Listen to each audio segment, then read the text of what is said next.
Padahal Allah menghendaki kemudahan. Tapi terjadi kesulitan pada diri kaum muslimin. Hujan, lebat, pakai nyari payung, payung nggak ada, cari plastik atau daun pisang, kemana? Berjamaah ke masjid, padahal hujan lebat. Padahal Allah menghendaki kemudahan, hujan nggak usah ke masjid. Bahkan muadzin saja disuruh mengganti hayya 'alas shalah, mari kita salat berjamaah, diganti dengan shallu fi buyutikum. Salatlah di rumah kalian masing-masing. Ya, Allah menghendaki kemudahan. Hujan lebat enggak usah ke masjid. Tapi ini belum tentu terjadi.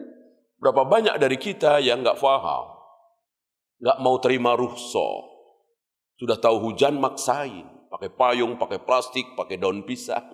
Padahal jika sholat di rumah sekali-sekali mengimami anak istri, Allah lebih suka, Allah lebih senang. Rukhsah itu sedekah dari Allah. Allah senang kalau sedekahnya diterima. Allah enggak senang kalau sedekahnya ditolak. Maka antum ke Makassar, ke Surabaya, ke Kuala Lumpur, salat asar 4 rakaat, salat isya, salat duhur 4 rakaat, Allah tidak suka. Sah tetap sah, tapi Allah enggak suka. Berarti kita nolak sedekahnya Allah. Ini sedekah dari Allah. Ketika kita keluar kota, salat duhur, salat asar, salat isya cukup 2 rakaat. Bahkan kalau ada sesuatu boleh dijamak. Innal ladzina amanu wa 'amilus salihati kanat lahum jannatul firdausi nuzula khalidina fiha la yabghuna 'anha hiwala. قل لو كان البحر مدادا لكلمات ربي لنفد البحر قبل أن تنفد كلمات ربي ولو جئنا بمثله مددا. السلام عليكم ورحمة الله وبركاته. إن الحمد لله نحمده ونستعينه ونستغفره ونعوذ بالله من شرور أنفسنا ومن سيئات أعمالنا. من يهده الله فلا مضل له ومن يضلل فلا هادي له. أشهد أن لا إله إلا الله وحده لا شريك له وأشهد أن محمدا عبده ورسوله وبعد. InsyaAllah kita mulai lagi kajian fikih Asmaul Husna yang mungkin tertunda selama pandemi ya. InsyaAllah yang akan kita pelajari dalam fikih itu waqiha yafqahu fiqhan, faham. Selama ini kita dengar fikih itu ya salat, wudu, tayamum, tawaf, sa'i, itu fikih. Kok fikih Asmaul Husna? Pernah ada yang nanya begitu. Apa maksudnya? Fikih itu kan salat, wudu, tayamum, adzan, qomat, tawaf, sa'i, melempar jumrah, mencium hajar aswad. Ibadah-ibadah jawarih. Ibadah-ibadah anggota badan. Ya betul kan? Fikih memang itu. Kok fikih Asmaul Husna maksudnya apa? Gitu ya. Rupanya istilah fikih Asmaul Husna di sini beliau pakai dalam kaidah bahasa, bukan dalam kaidah syar'i.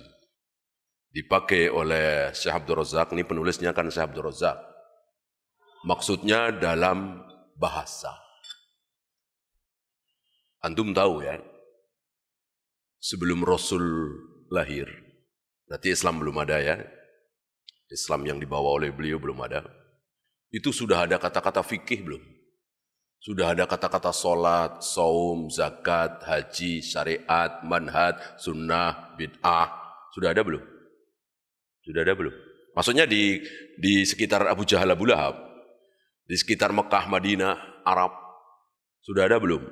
Sudah. Sudah. Itu bahasa mereka sehari-hari. Bahasa Abu Jahal, Abu Lahab sehari-hari. Saum, wudu, azan, qomat, tawaf, sa'i, ya, sujud, ruku. Itu bahasa Abu Jahal, Abu Lahab sehari-hari. Ya, salat apa? Berdoa. Saum apa? Menahan. Haji apa? Mengunjungi. Zakat apa? Membersihkan. Azan apa? Memanggil. Qomat apa? Menegakkan. Tawaf apa? Muter. Sa'i apa? Jalan. Bahasa sehari-hari. Nah, ketika Islam datang, ketika beliau diutus, maka bahasa sehari-hari itu menjadi bahasa syar'i. Terkenal lugotan wastilahan. Secara lugoh, tawaf itu muter. Secara istilah syar'i, muterin Ka'bah 7 kali. Gitu. Secara lugoh, solat itu apa? Berdoa. Secara istilah syar'i, solat itu apa? Diawali dengan takbir, diakhiri dengan salam. Ada rukuknya, sujudnya, i'tidalnya, dan seterusnya, dan seterusnya. Ya. Nah, di sini Ahlus Sunnah punya jawaban. Di sini Ahlus Sunnah punya jawaban ketika ahli bid'ah mengatakan bid'ah hasanah itu ada. Bid'ah hasanah itu ada. Mana dalil? Ucapan Umar. Ketika Umar pertama kali melihat kaum muslimin, para sahabat dan tabi'in berjamaah salat tarawih setiap malam di bulan Ramadan. Ini kemarin-kemarin kan nggak ada. Di zaman Rasulullah nggak ada, di zaman Abu Bakar nggak ada. Di zaman Rasulullah cuma beberapa malam saja.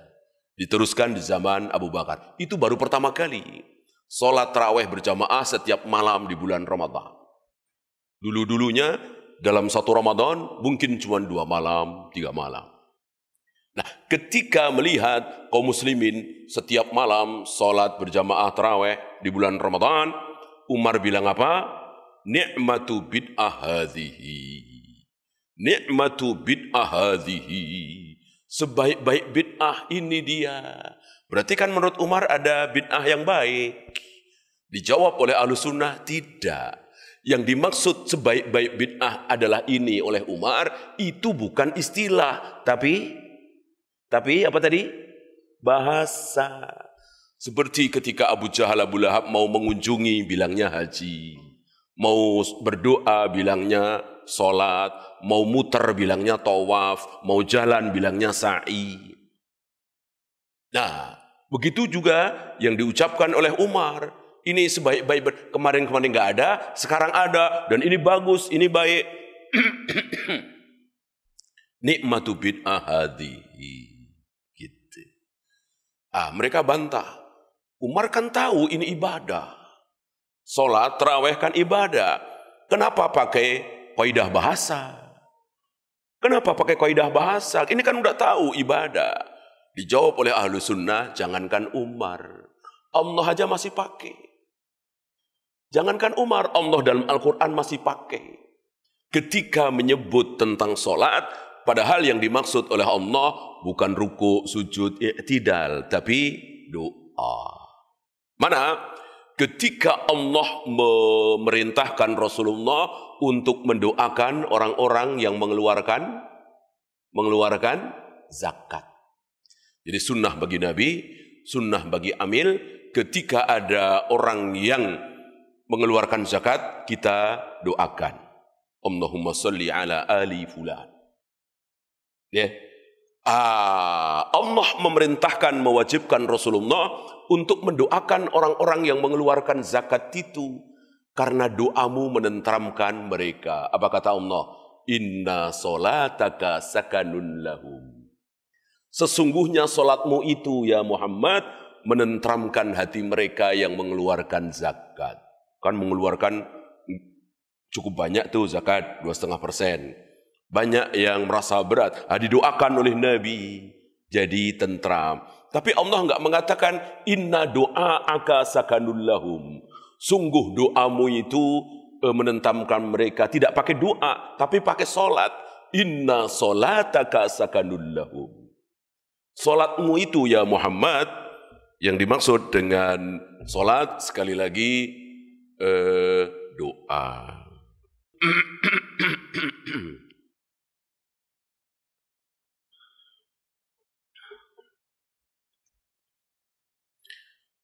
Nah, sekarang kita tentang fikih ini ya. Jadi fikhul asma'il husna, fikih asma'ul husna, bagaimana memfikih asma'ul husna itu, memahami. Jadi fikih di sini kaidah bahasa. Kalau ada pertanyaan kenapa ini kan sudah membahas masalah agama, kok masih pakai kaidah bahasa? Saya jawab tadi, masa Allah salah? Masa Allah keliru? Kan Allah sedang memerintahkan Rasulullah untuk berdoa, mendoakan orang-orang yang membayar zakat. Kenapa Allah nggak pakai doa? Kenapa pakai sholat? Ya terserah Allah. Allah maha pandai, maha benar, nggak mungkin Allah salah. Berarti memakai kaidah bahasa untuk sesuatu yang sudah menjadi syariat, boleh. Boleh, ya. Seandainya memang betul-betul faham, saya memerintahkan seseorang yang faham bahasa Arab, salli. Ya, ketika sepertiga malam, ketika di Raudhah, ketika sedang turun hujan lebat, ketika sedang nunggu qomat, saya bilang salli. Dia tahu.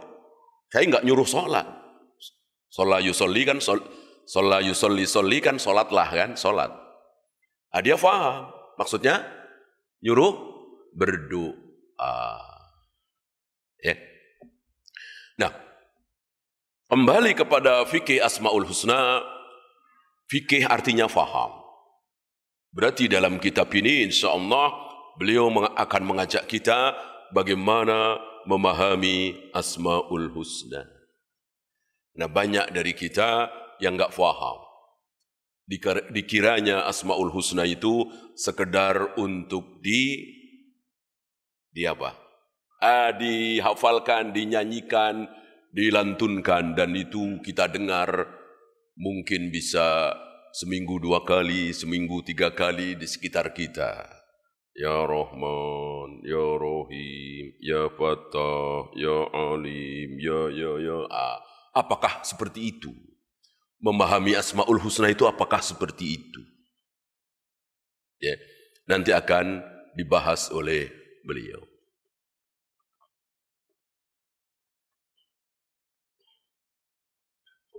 Termasuk kalimat yang sangat luar biasa yang diincar oleh saudara-saudara kita, ya mungkin termasuk kita. Apa?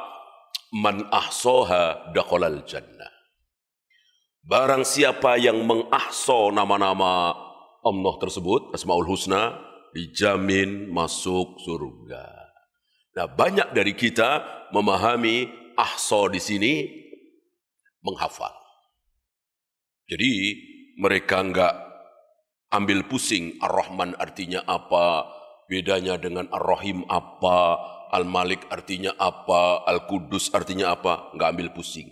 Yang penting hafal. Nah, itulah yang terjadi. Karena salah memahami ahso di sini apa. Ahso yang benar di sini tidak sekedar hafal, tapi faham. Faham. Kalau enggak faham, jangan-jangan nanti seperti Abu Sufyan. Waktu belum masuk Islam. Allah tidak ditolak. Ar-Rahman, Ar-Rahim ditolak. Luar biasa ini. Allah, mendengar nama Allah, orang-orang kafir Quraisy mencintai, memuliakan. Karena mereka menyembah Allah, mereka bertuhankan Allah. Mereka sangat mencintai Allah. Abu Jahal, Abu Lahab dan teman-temannya itu. Tapi caranya salah. Caranya salah. Ya. Nah, begitu Nabi sodorkan Bismillahirrahmanirrahim. Marah dia. Orang-orang kafir Quraisy marah. Apa itu Ar-Rahman? Apa itu Ar-Rahim? Tolak. Ditolak, nggak faham. Nggak mau terima Ar-Rahman Ar-Rahim. Udah, Bismillahi Allahumma. Bismillahi Allahumma, kalimat hak apa kalimat batil? Kalimat hak. Dengan namamu ya Allah, Bismillahi Allahumma, itu diterima oleh Abu Jahal, Abu Lahab, Abu Sufyan waktu itu masih kafir. Kafir Quraisy menerima kalimat Bismillahi Allahumma. Yang ditolak oleh orang-orang kafir adalah Bismillahirrahmanirrahim. Kalau Bismillahi Allahumma diterima. Jangan sampai kita seperti itu. Ini terima, ini tolak. Ini terima, ini tolak. Saya kira antum faham ya. Berapa ayat yang ditolak oleh iblis. Berapa ayat yang ditolak, yang ditentang oleh iblis. Berapa ayat? Satu. Ribuan, mungkin ratusan ribu ayat. Ya waktu itu kan belum ada Al-Quran, belum ada Taurat, Zabur. Allah kan sudah berfirman. Seluruh firman Allah, perintah Allah, entah berapa ribu, kan iblis kan hidup ribuan tahun. Diterima oleh iblis. Yang ditolak cuma satu ayat yang keluar dari diri Allah. Usjudu li Adam.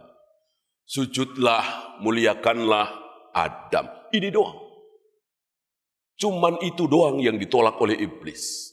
Adapun sujud kepada Allah, memuliakan Allah, membesarkan Allah, dan lain-lain seterusnya, seluruh perintah Allah ditaati, dijalankan oleh iblis. Hanya satu ini yang ditolak oleh iblis. Dengan satu itulah akhirnya iblis menjadi makhluk terhina di jagat raya alam semesta. Kekal di neraka selama-lamanya. Menjadi simbol keburukan.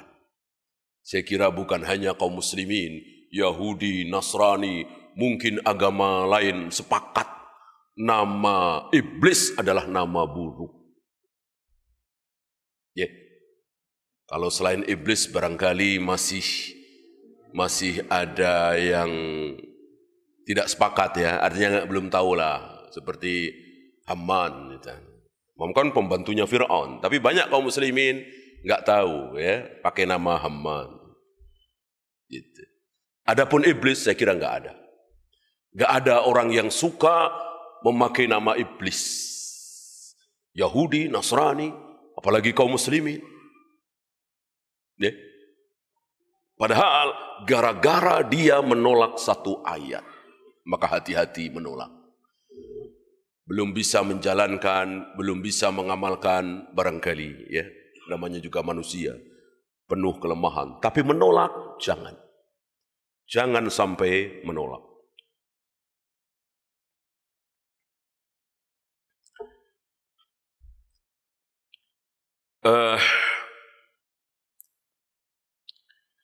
Yang akan beliau ajarkan kepada kita nanti, insya Allah, pertama, manzilatul ilmi bi asma'i al-husna wa sifatihil ula. Bagaimana kedudukan ilmu terhadap asma'ul husna. Kedudukannya seperti apa. Ya. Itu akan beliau ajarkan kepada kita. Kemudian keutamaan berilmu tentang asma'ul husna. Keutamaannya apa saja. Kemudian pembahasan bahwa seluruh nama Allah adalah Al-Husna. Husna artinya apa? Husna kan? Iya, bentuk mu'anas dari Hasan. Ya. Bentuk mu'anas itu bisa pakai tak marbuto, kabirun, kabirotun, sogirun, sogirotun, tawilun, tawilatun. Ada memakai ya terakhir. Ya. Kabir jadi kubro, sogir sugro, Hasan husna. Ada dua bentuk mu'annas.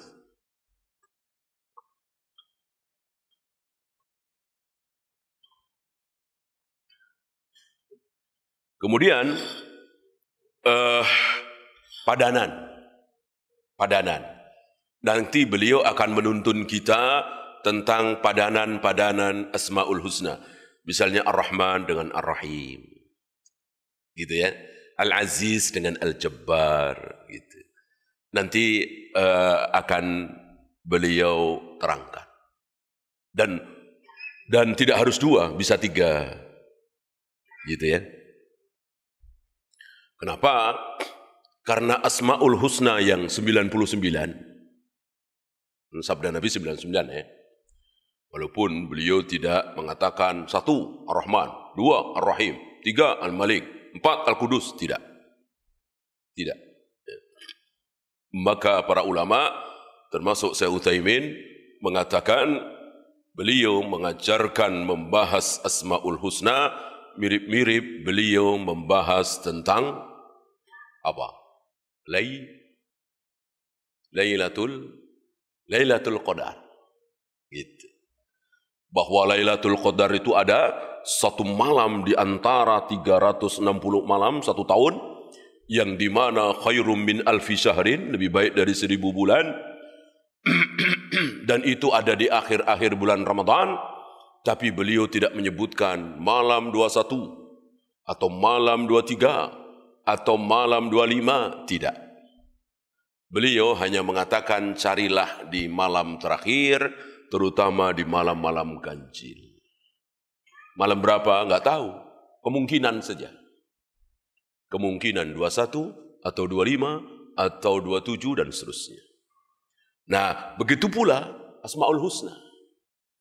Apakah beliau mengatakan Asmaul Husna yang 99 itu adalah Ar-Rahman, Ar-Rahim, Al-Malik, Al-Qudus, As-Salam sampai 99? Tidak.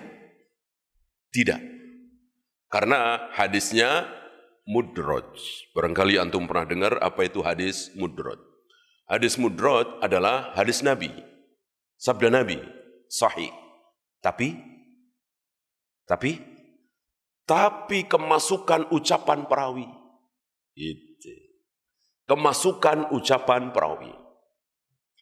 Sama ketika Nabi mengatakan bahwa innal mu'mina ja'a yaumal qiyamati ghurral muhajjalin min atharil wudu. Nanti pada hari kiamat di akhirat seorang muslim anggota badannya berseri-seri karena bekas wudu. Sampai di sini sabda Nabi. Nah, sabda Nabi ini kemasukan ucapan perawi. Apa? Faman syaa ayyutila ghurrahu falyaf'al. Barang siapa yang ingin memanjangkan berseri-serinya itu, silahkan lakukan. Misalnya wudu kan sampai sikut, biar berseri-serinya sampai pangkal lengan, sampai ketiak. Wudu itu kan sampai mata kaki dikit di atas. Nah, biar berseri-serinya itu sampai dengkul, ya silahkan sampai dengkul. Ini bukan sabda Nabi. Ini ucapan perawi, masuk di situ. Nah, termasuk Asmaul Husna ini. Nabi hanya mengatakan, walillahil asmaul husna. Allah memiliki nama-nama yang baik, jumlahnya 100 kurang 1, 99.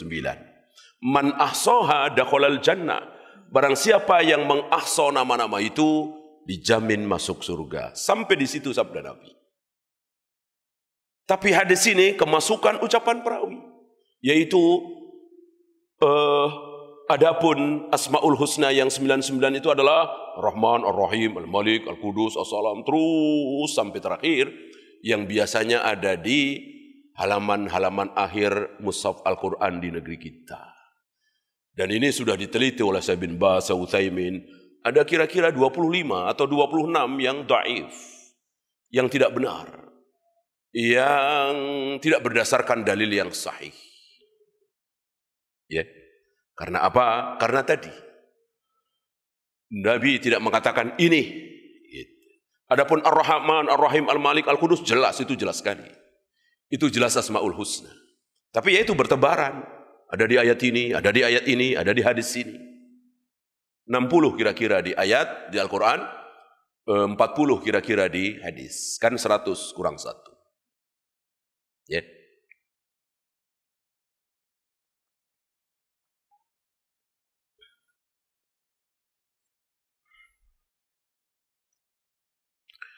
Kemudian pembahasan yang juga akan dibahas oleh beliau adalah apakah nama-nama Allah itu otomatis sifatnya. Gitu. Kalau nama orang kan tidak. Nama orang itu kan nggak ada artinya ya. Adam, Idris, Nuh, Hud, Ibrahim, Ismail, Abu Bakar, Umar, Utsman, Zubair, Tolha. Artinya apa? Artinya apa? Nggak ada artinya. Adam nggak ada artinya, Idris nggak ada artinya, Nuh, Lut, Ibrahim, Ismail nggak ada artinya. Memang nama orang itu nggak perlu ada artinya.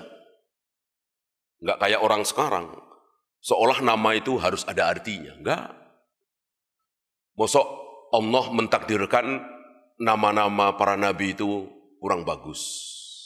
Itu yang terbagus.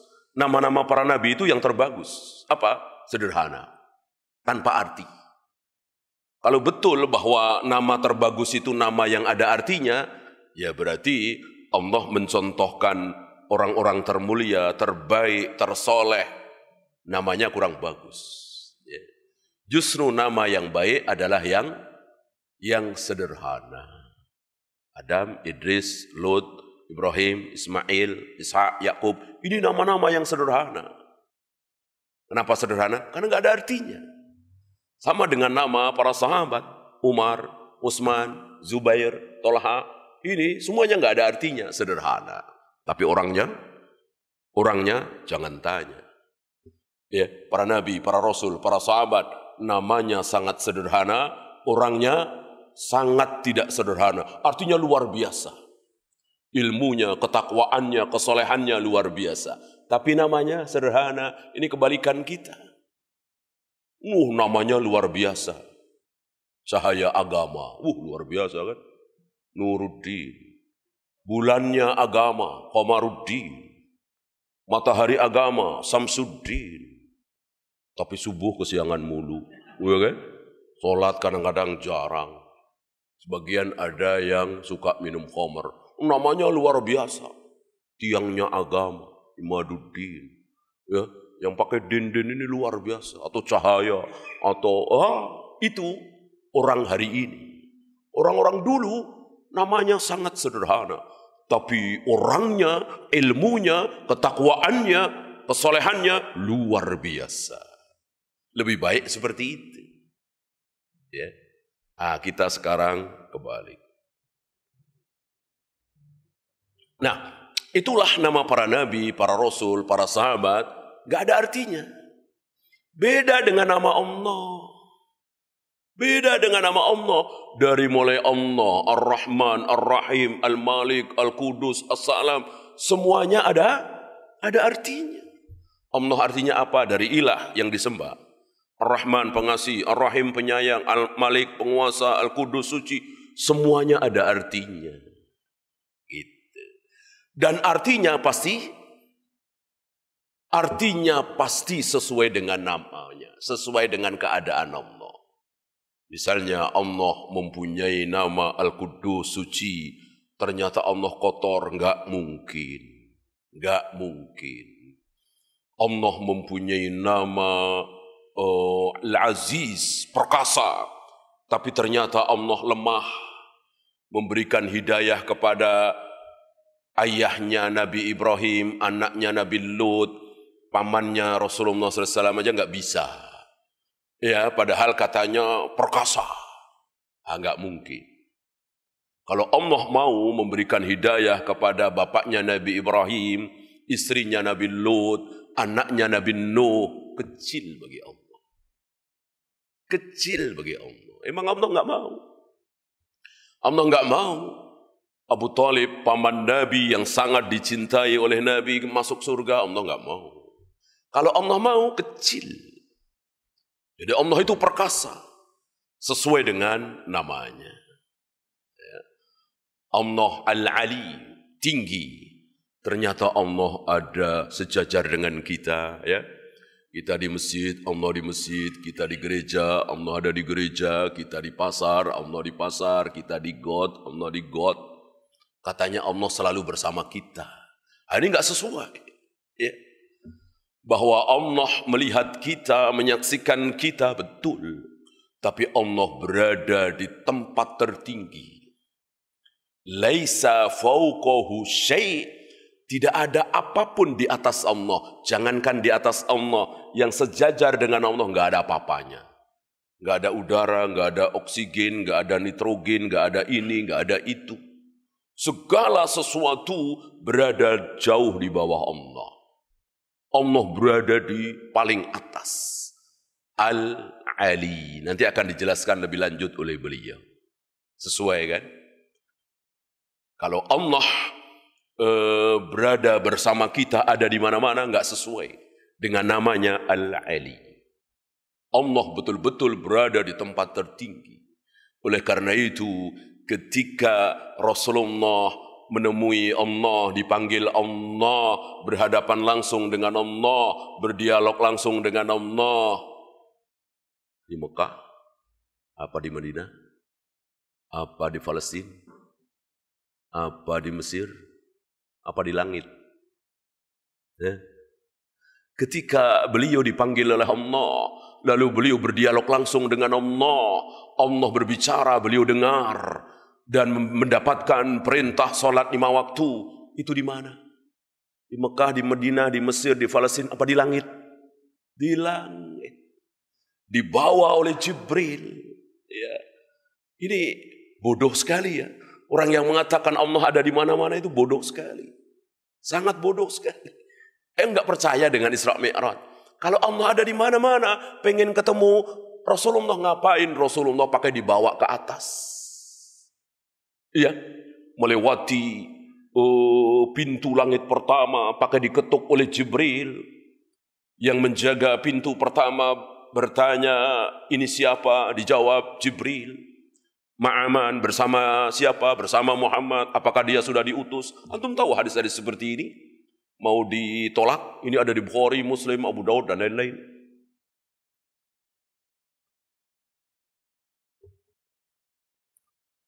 Terus bertemu dengan Nabi Musa, bertemu dengan Nabi Adam, bertemu dengan Nabi Ibrahim, bertemu dengan Nabi Isa.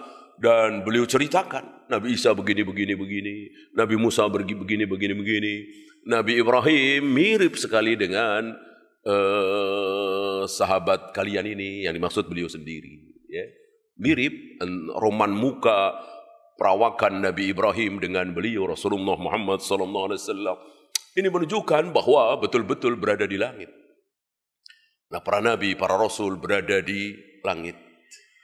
Dan terlalu mudah bagi Allah untuk melakukan itu. Enggak perlu kita nanya, bukankah dikuburnya di bumi? Ya. Allah tidak bodoh, itu kecil bagi Allah. Ya. Dan seterusnya. Nanti akan dijelaskan oleh beliau. Jadi dari nama saja banyak dari kita yang salah. Dari nama udah tahu Al-Ali. Allah itu maha tinggi. Dan tingginya Allah itu tidak seperti tingginya nama Imam Syafi'i, Imam Bukhari, Rasulullah, Nabi Ibrahim. Itu kan orang-orang yang tinggi. Apa? Namanya. Tapi namanya. Ya. Adapun fisiknya, Rasulullah dengan Abu Bakar tinggian mana? Tinggian Abu Bakar kan? Terkenal Abu Bakar kan tinggi kecil. Jangkung. Kalah Nabi tingginya. Maka tingginya Rasulullah itu adalah namanya, ilmunya. Nah, mereka menyamakan Allah juga begitu. Allah itu tinggi cuma namanya. Adapun tempatnya yang enggak tinggi, orang di mana-mana ada. Nah, ini penghinaan. Ya. Tingginya Allah mempunyai sifatnya al-ulu. Jadi Allah betul-betul berada di ketinggian yang tidak ada yang bisa mencapai tempat ketinggian itu. Bahkan dalam peristiwa Isra Mi'raj itu kan Jibril kalah. Kalah oleh siapa? Jibril kalah oleh Rasulullah SAW. Jibril menunggu di satu tempat. Ya Rasul, aku hanya sampai di sini. Beliau, Jibril tidak berhak untuk lebih naik lagi. Nah, Rasulullah naik lagi. Di tempat yang seandainya Allah masih menulis. Kan dulu Allah menulis ya. Sebelum langit dan bumi diciptakan, Allah menulis. Kataballahu maqadiral khalaiq. Allah menulis seluruh kejadian yang akan terjadi. Dari detik itu sampai hari kiamat. Si fulan begini, si anu begini, di Mesir terjadi begini tahun sekian, di Aceh terjadi tsunami tahun sekian begini, semuanya nggak ada yang terlewat. Wa kulla syai'in ahsaynahu fi imamin mubin. Segala sesuatu telah kami tulis di Al-Imam Al-Mubin Lauh Mahfud. Menulis, antum tahu ketika menulis, ya. Ada apa? Ada bunyi deritannya, deritan pena. Ya tentu bunyinya enggak keras, tapi ada bunyi kan, namanya menulis. Gesekan antara pena dengan lauh itu. Nah, seandainya waktu itu Allah masih menulis, Rasul dengar bunyi deritan pena itu. Itu dekat sekali. Dan tidak ada yang sampai tempat itu hatta Jibril. Kecuali hamalatul arsh. Kecuali malaikat pemikul arsh. Ada di situ. Ya. Nah memang tugasnya memikul arsh. Kemudian yang juga akan dibahas oleh beliau adalah At-tahdziru min ba'dil masaliki al-munharifati. Beliau akan jelaskan orang-orang yang menyimpang dalam masalah Asmaul Husna. Jadi mempelajari Asmaul Husna, mengamalkan membaca Asmaul Husna, tapi salah, menyimpang. Tentu ini rugi sekali. Karena mereka kan dalam rangka ibadah, dalam rangka baik, dalam rangka cari pahala, dalam rangka cari ridha Allah, malah dapat dosa. Ini mengerikan. Ini lebih ngeri dari berzina, minum khamr, berjudi, merampok. Kenapa? Karena tahu. Kalau berzina, minum khamr, berjudi, merampok, orang semua tahu. Itu dosa. Tinggal nunggu saatnya untuk bertaubat. Orang dia ngaku, dia tahu itu salah. Nah, yang bahaya yang ini nih. Gitu. Dia merasa sedang beribadah, dia merasa sedang berzikir, dia merasa sedang sholat, dia merasa sedang puasa, tapi justru terancam neraka. Kenapa? Karena sholatnya bukan sholat yang dicontohkan oleh Nabi.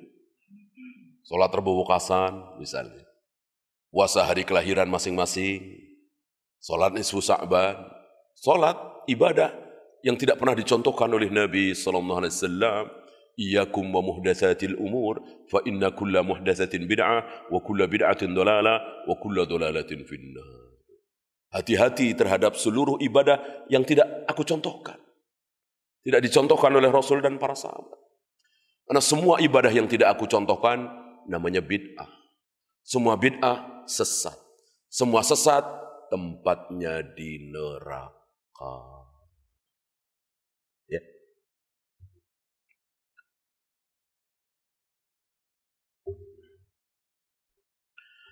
Kemudian nanti satu persatu akan dibahas oleh beliau. Ya, karena ini sudah pernah kita bahas waktu itu, kita tidak mengulang dari awal sekali. Saya bacakan manzilahnya saja. Keutamaan dari ilmu Asmaul Husna itu. Saya bacakan tulisan beliau Syekh Abdul Razak. Innal fiqha fi asma'il husna babun syarifun minal ilm. Sesungguhnya memahami, fikih di sini harus diartikan memahami. Ya. Jangan diartikan fikih. Nanti sekali lagi salah faham.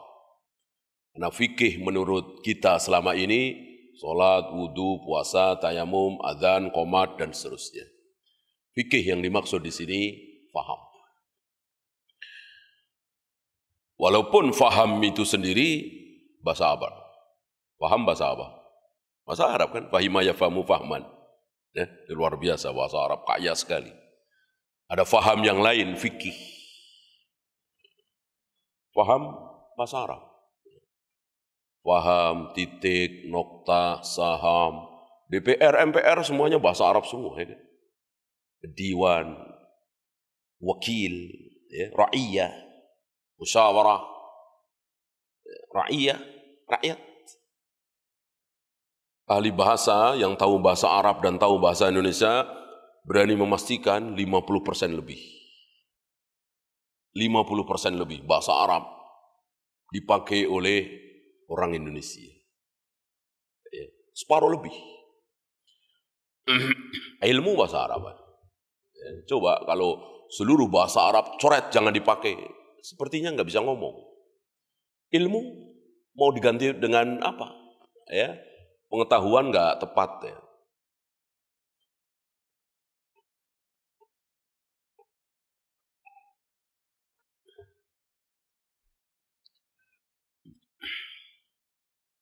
Sesungguhnya memahami Asmaul Husna ini babun syarifun, bab yang mulia, ilmu yang sangat mulia. Gimana nggak mulia? Yang dibahas tentang siapa? Tentang zat yang maha mulia, tentang zat yang maha besar. Gimana tidak besar? Gitu. Ilmu ini kita bandingkan seluruh ilmu agama ya. Ilmu tentang adzan bagus. Ilmu tentang wudu lebih bagus lagi. Kalau adzan kan tidak semua orang adzan kan. Kalau wudu semua orang wudu. Ilmu tentang saum lebih bagus lagi. Ilmu tentang sholat lebih bagus lagi. Ilmu tentang Allah ini puncak dari kebagusan, puncak dari kebaikan. Kenapa? Karena Allah yang paling besar. Maka belajar tentang Allah gak ada tandingannya. Gak ada tandingan. Saya yakin antum sepakat kalau saya ngomong begini. Sholatnya bagus, puasanya bagus, zakat, haji. Tapi dia tidak tahu siapa Allah. Taunya cuma nama doang. Tuhan saya Allah. Ya, nggak lebih dari itu. Tuhan saya Allah. Titik. Ya, antum sepakat kalau sholatnya, puasanya, zakatnya, hajinya nggak diterima, dan dia akan kekal di neraka. Kalau dia tahu tentang Allah, cuma sekedar nama bahwa ada Tuhan namanya Allah. Gitu. Selebihnya dia nggak tahu.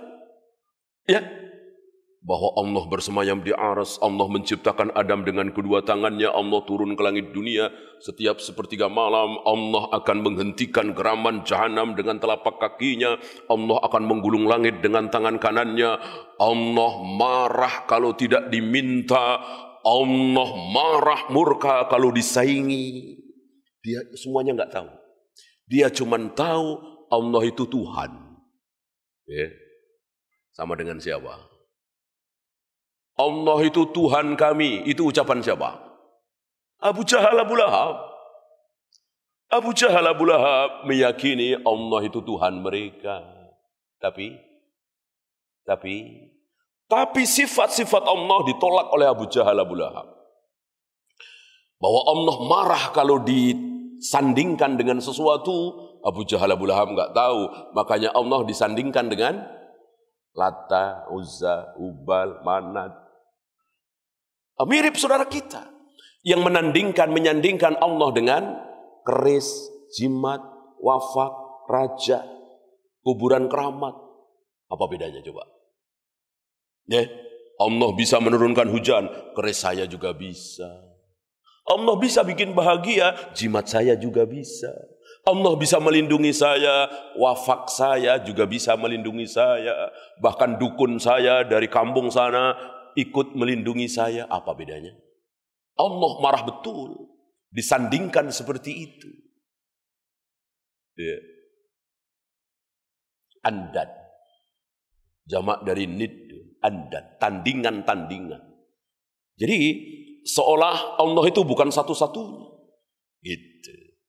Maka tidak sah tauhid kita, tidak sah keimanan kita kalau cuman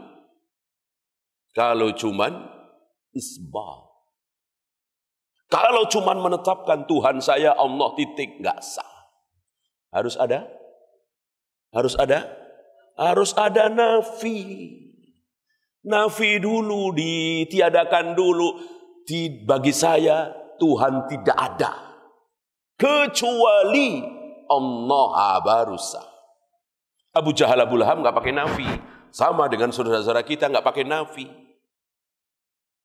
Allah bisa membahagiakan saya, guru saya juga bisa membahagiakan saya. Allah bisa melindungi saya, keris saya juga bisa melindungi saya. Nggak ada nafi. Harusnya ada nafi. Nggak ada yang bisa melindungi saya kecuali Allah. Nggak ada yang bisa membahagiakan saya kecuali Allah. Nggak ada yang saya sembah kecuali Allah. Nggak ada yang saya tuju kecuali Allah. Terus semuanya harus ada nafi. Nah, kesalahan kaum kita nggak ada nafi. Maka jadilah tandingan-tandingan Allah banyak sekali. Ya keris, ya jimat, ya wafak, ya raja, ya kuburan keramat, ya makam-makam sunan para wali disandingkan. Ya. Padahal ada apa di kuburan para wali itu? Nggak usah kuburan para wali lah, yang masih debatable ya. Kuburan para nabi, kayak apa itu? Ada apa di kuburan para nabi? Orang-orang soleh, paling soleh di muka bumi ya. Para nabi, para rasul. Ada apa di kuburan para nabi, para rasul? Ada apa? Nggak ada apa-apanya. Nggak ada keberkahan di situ, nggak ada pahala, nggak ada apa-apanya. Kalau ada apa-apanya, berarti Allah bakhil. Berarti Allah kejam. Berarti Allah tega. Kalau kuburan para nabi, para rasul itu ada apa-apanya. Karena disembunyikan oleh Allah. Nggak ada keterangan dari Allah. Nih, kuburan Nabi Adam di sini. Kuburan Ibrahim di sini, Ismail di sini, Musa di sini, Yahya, Yakub, Ilyas di sini. Nggak ada. Kalau kuburan nggak ada karena apa? Ya karena nggak ada apa-apanya. Yang ada apa-apanya itu masjid. Sholat di situ, berjamaah di situ, tilawatul Quran di situ. Adapun kuburan nggak ada apa-apanya. Kalau kuburan para nabi, para rasul ada apa-apanya, tentu akan diumumkan oleh Allah lewat lisan Nabi SAW, Muhammad. Katakan kepada semua orang, Adam dikubur di sini, Idris dikubur di sini, Nuh, Lut dikubur di sini. Enggak ada satupun kuburan para nabi, para rasul yang diketahui. Kecuali kuburan beliau Muhammad Rasulullah SAW. Maka beliau sempat ketakutan. Jangan-jangan kuburku disembah. Maka terus beliau berdoa memohon kepada Allah, la taj'al qabri 'idan tu'bad. Ya Allah, jangan jadikan kuburku kelak menjadi 'id yang dikunjungi setiap tahun, setiap bulan-bulan tertentu, tanggal tertentu, dan tu'bad, dan disembah. Beliau mohon-mohon kepada Allah. Karena beliau sadar hanya kuburan beliau yang akan diketahui oleh manusia. Selain kubur beliau, nggak ada yang diketahui. Itu yang pertama. Yang kedua, lebih kejam lagi Allah. Karena kubur Nabi tidak bisa. Kubur Nabi tidak bisa. Tidak bisa bebas dikunjungi oleh siapapun. Yang bisa datang ke kubur Nabi itu paling Abu Bakar, paling Abdurrahman, paling Muhammad dan Abdurrahman, anaknya Abu Bakar. Umar nggak bisa, Utsman nggak bisa, Ali nggak bisa, ribuan sahabat nggak bisa. Kenapa? Itu kan kamarnya Aisyah. Kubur Nabi itu kan kamarnya Aisyah. Ya tentu tidak bisalah masuk kamar wanita yang bukan mahram. Abu Bakar memang ayahnya. Muhammad bin Abu Bakar, Abdurrahman bin Abu Bakar ya abangnya Aisyah. Ya. Berarti enggak ada kebaikan. Ya.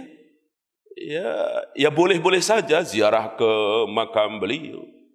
Tapi bukan kemudian memunculkan berkah ini, itu, segala macam. Sebagaimana anggapan sebagian saudara-saudara kita. Itu keliru. Ya.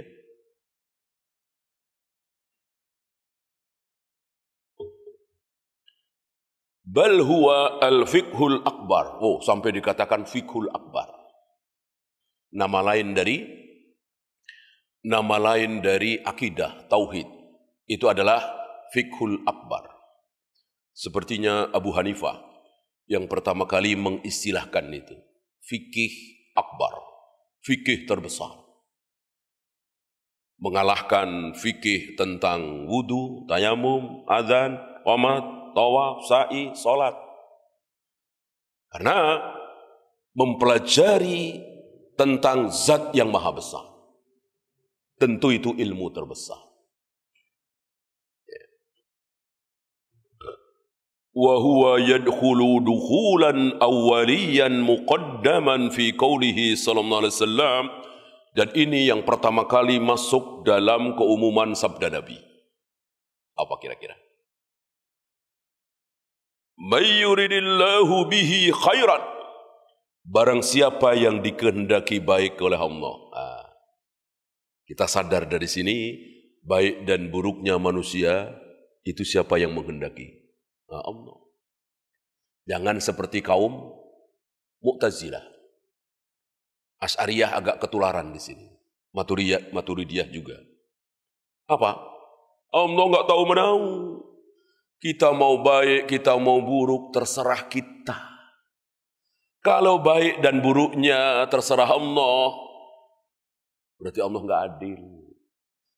Mosok masih bayi merah dikehendaki buruk, masuk neraka. Yang ini masuk surga. Enggak adil dong. Ya. Yang paling tahu keadilan itu siapa? Tentu Allah. Allah Maha Adil. Ya. Jangan kita sok tahu.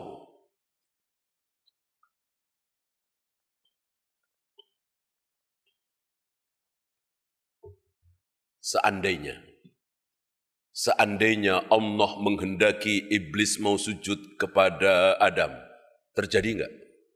Pasti terjadi. Pasti terjadi. Memang iblis enggak mau sujud kepada Adam itu kehendak Allah secara kauniyah. Kehendak Allah yang pasti terjadi. Kalau Allah menghendaki mau sujud, ya terjadi. Enggak usah terlalu rumit lah, yang mudah-mudah saja. Yang menciptakan neraka siapa? Ya Allah. Coba kalau Allah itu cuma menghendaki kebaikan, itu neraka enggak usah dibikin. Ya, setan enggak usah dibikin. Sekalian iblis enggak usah dibikin, atau iblis dibikin mau sujud kepada Adam. Udah. Ya. Rukun damai antara iblis dengan Adam, Adam dan Hawa punya anak, kita semua ada di surga. Enggak ada masalah kan, selesai. Ya. Allah enggak mau. Kalau Allah mau seperti itu ya bisa sekali. Maunya kita seperti itu. Allah enggak mau. Allah enggak mau cuman ada surga. Allah mau ada surga juga, ada neraka juga. Dan Allah sudah berjanji, sudah bersumpah bahwa neraka pasti akan, Jahannam pasti akan, belum pernah dengar? La amla'anna jahannama minal jinnati wan nasi ajma'in. Sungguh Jahannam akan aku penuhi dengan jin dan manusia. Ya. Jahannam belum ada isinya. Manusia belum diciptakan. Allah sudah berkomitmen, sudah bertekad untuk memenuhi Jahannam dengan jin dan manusia. Allah maunya seperti itu. Kita mau protes. Jadi baik dan buruk itu betul-betul kehendak Allah secara kauniyah. Karena kehendak Allah ada dua. Ada kauniyah, ada syar'iyah. Kalau secara syar'iyah, iya. Ya. Yuridullahu bikumul yusra wa la yuridu bikumul usra. Allah menghendaki kemudahan bagi kalian. Allah tidak menghendaki kesulitan bagi kalian. Kehendak apa ini? Kauniyah? Enggak. Syar'iyah. Kehendak syariah adalah kehendak Allah yang pasti baik. Allah menghendaki manusia pada beriman. Allah menghendaki kita semua pada sholat di masjid di awal waktu. Allah tidak menghendaki kita semua zina, khamr, judi, dan seterusnya. Pasti terjadi? Pasti terjadi? Enggak. Karena itu kehendak syariah, kehendak Allah yang baik. Belum tentu terjadi. Yang pasti terjadi itu kehendak kauniyah. Belum tentu baik. Gitu. Maka kalau ada yang nanya, Abu Jahal, Abu Lahab kufur menentang Rasulullah, apa itu kehendak Allah? Jawabnya, kehendak mana dulu? Kalau kehendak kauniyah, iya kehendak Allah. Karena kan pasti terjadi, sudah terjadi. Kalau secara syariah, tidak. Ya. Kenapa pakai kauniyah, pakai syariah? Ya ada di Al-Quran. Ada ayat-ayat Al-Quran seperti tadi ya, yang kalau kita fahami sebagai kehendak kauniyah, ya nggak tepat. Ya. Orang berapa banyak kesulitan terjadi pada diri kaum muslimin, padahal Allah menghendaki kemudahan. Tapi terjadi kesulitan pada diri kaum muslimin. Hujan, lebat, pakai nyari payung, payung nggak ada, cari plastik atau daun pisang, kemana? Berjamaah ke masjid, padahal hujan lebat. Padahal Allah menghendaki kemudahan, hujan nggak usah ke masjid.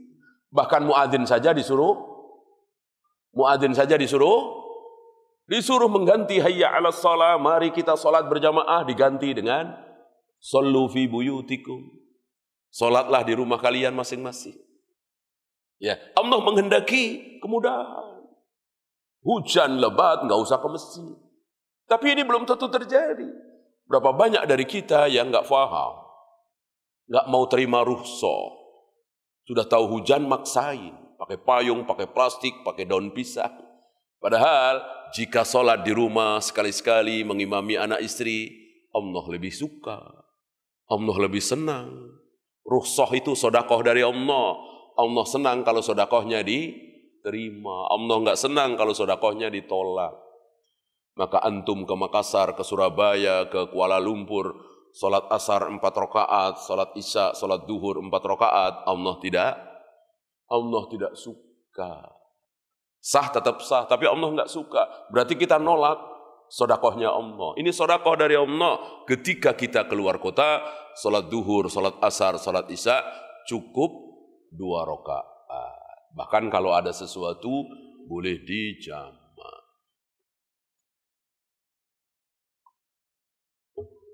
May yuridillahu bihi khairan, barang siapa yang dikehendaki baik oleh Allah, maka saya yakin antum tahu terusannya apa? Bahasa Indonesianya? Difahamkan dia di dalam agama itu, yufaqihu fiddin. Allah akan bikin dia faham. Ya.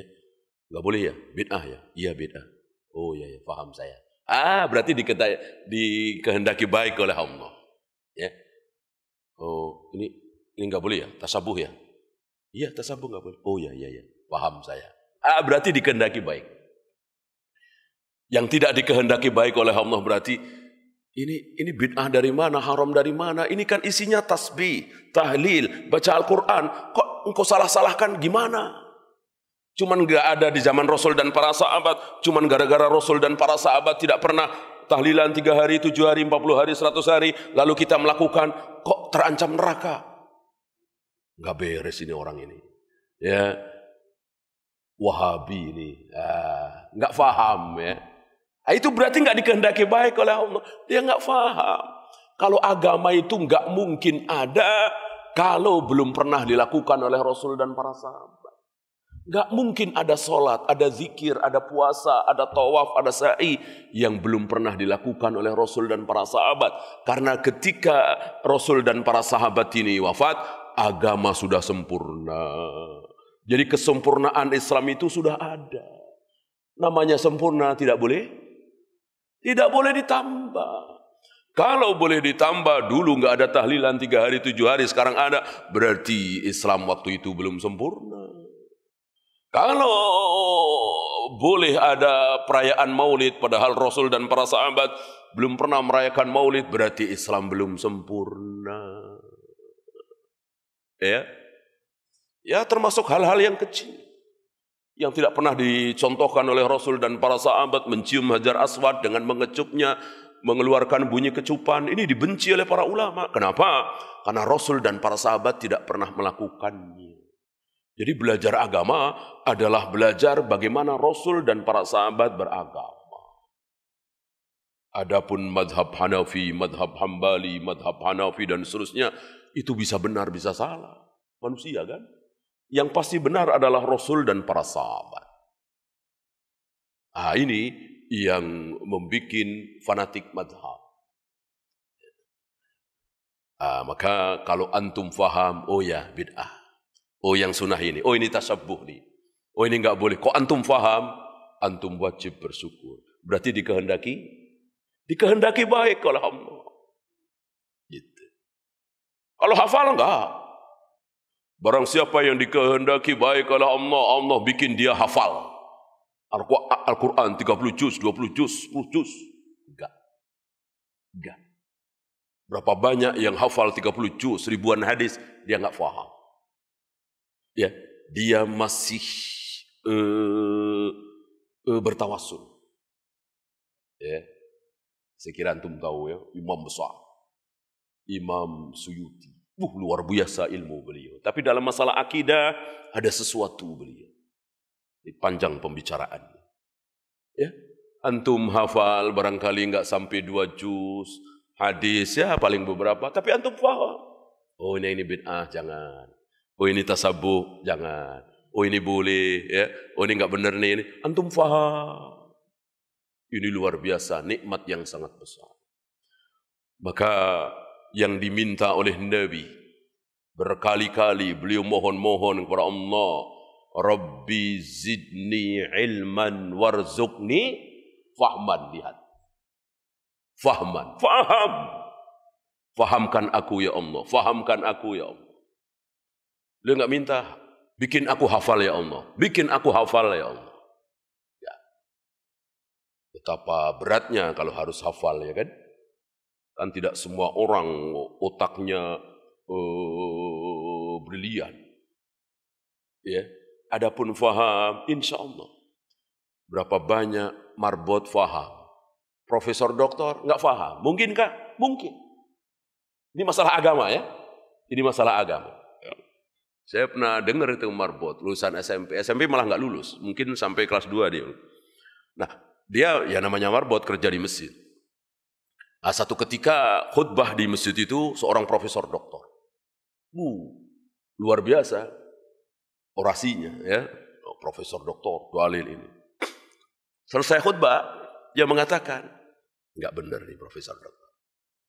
Dia bisa bilang seperti itu. Karena dia paham. Ya. Kalau tidak salah membahas tentang Allah ada di mana-mana. Dia tidak terkena subhat dari profesor doktor itu. Karena apa? Karena dia punya bekal. Dia ngaji. Dia duduk di majelis ilmu. Dia tidak duduk di majelis subhat.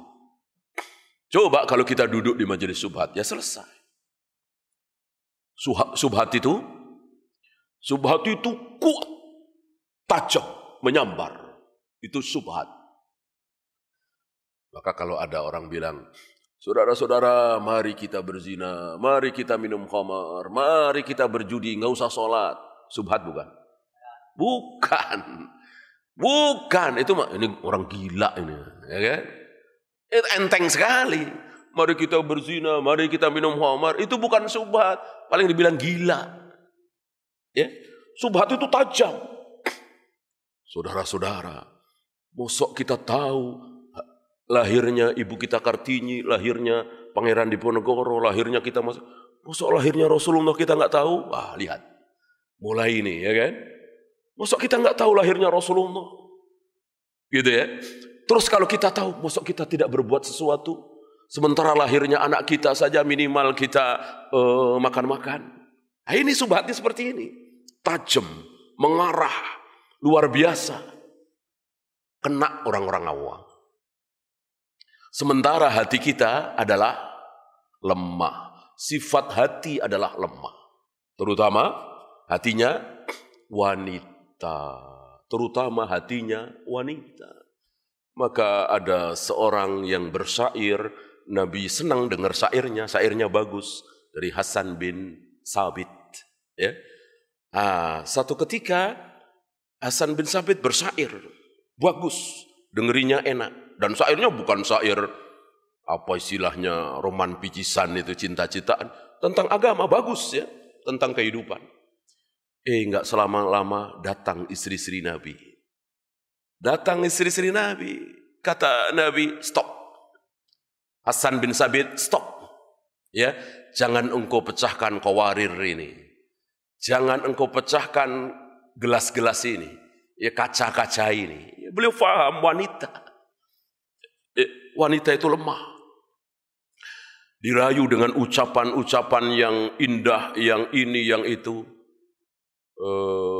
Apa istilahnya? Lepek-lepek. Ya kan? Kelepek-kelepek ya kan? Antum ngalamin kali ya antum ya. Enggak mau tapi antum gigih ya kan? Ntar ditelepon ini mungkin belum ada WA dulu antum ya. Kena. Itulah wanita. Ya kan? Maka hati-hati. Jaga istri-istri kita, anak perempuan kita, jangan pernah mendengarkan syubhat. Gitu ya. Dengarkanlah kajian yang tauhid, akidah, ya. Jangan kajian yang cinta-cintaan, ya kan. Kajian, ya sekali-sekali bolehlah rumah tangga gini, begitu. Ini manhaj akidah dikuatkan. Jangan, kajian, ya senang sekali itu istri-istri kita ya. Dengerin kajian tentang rumah tangga, tentang akhlak. Ya. Ini menjadi tidak baik kalau meninggalkan kajian tentang akidah. Tentang manhaj. Karena ini pondasinya sebagaimana yang diucapkan oleh beliau di sini. Faham. Kalau ingin dikehendaki baik oleh Allah, faham. Faham. Mungkin antum pernah dengar kisah Syekhul Islam Ibn Taimiyah. Ketika beliau baca ayat, baca hadis, kemudian enggak faham maksudnya. Sedih luar biasa. Kalau ngafalin nggak hafal-hafal biasa. Kalau nggak faham sedih sekali. Ya. Maka beliau, walaupun ini dikritik oleh Syekh Utsaimin ya, dikritik oleh sebagian ulama, tapi ini istihad beliau. Beliau ambil tanah. Beliau lumurkan ke wajah beliau. Menghadap Allah, ya muallima Ibrahim, ya muallima Muhammadin, allimni. Merendahkan diri di hadapan Allah. Wahai zat yang mengajarkan ilmu kepada Nabi Ibrahim, mengajarkan ilmu kepada Nabi Muhammad SAW, ajari aku ya Allah, fahamkan aku ya Allah. Itu begitu menyayat beliau mohon-mohon kepada Allah ketika beliau tidak faham terhadap sebuah ayat, sebuah hadis. Ketika enggak faham, enggak seberapa. Ya. Betapa pentingnya pemahaman ini. Maka jika antum sudah memahami sunnah ini, bid'ah ini, manhaj ini, jangan coba-coba pemahaman itu dirusak. Duduk di majelis syubhat. Ya, jangan coba-coba.